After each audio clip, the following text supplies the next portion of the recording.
Meaning, I think all it's going to do is rubber stamp Assad for another 7 years in power. It's important to keep in mind that there were 51 candidates who potentially put themselves forward, and there's only 3 people running.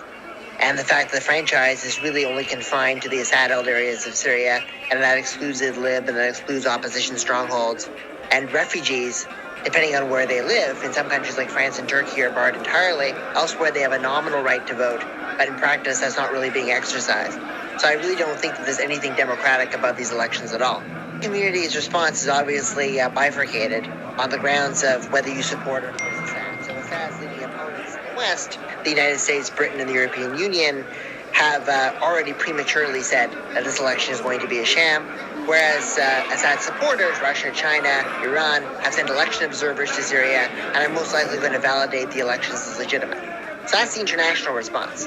With regards to the Syrian diaspora response, the Syrian opposition members who live abroad are aggrieved by the fact that Idlib and those areas are excluded from franchise, and also the 10-year residency requirement for running for president, which meant that anybody who left Syria during the war is considered to be a lesser citizen to those who stayed and supported Assad, is something that's really, really rankling the Syrian opposition. Not that they can exert that much leverage to change the situation, though. Fortunately, the situation is very pessimistic right now. The economic situation is in almost catastrophic. There's been a 97% decline in the value of the Syrian pound.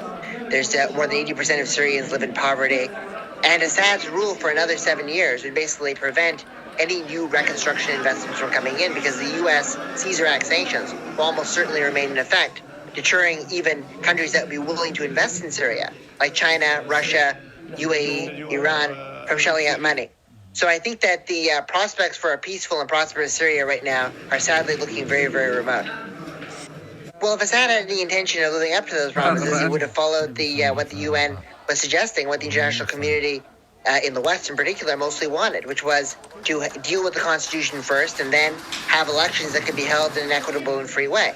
By going ahead with the elections and by deliberately obfuscating and stalling the constitutional talks that were held earlier this year, Assad clearly showed that he's only interested in the constitutional talks to make himself look good and to rubber stamp his own authority, and he really isn't interested in changing the nature of Syrian politics. So I think that if Assad stays and he gets more recognition from Arab League countries, Saudi Arabia, Qatar, Kuwait, and he returns to the Arab League, the chances of a constitutional negotiation that's anywhere near equitable or more democratic becomes even lower.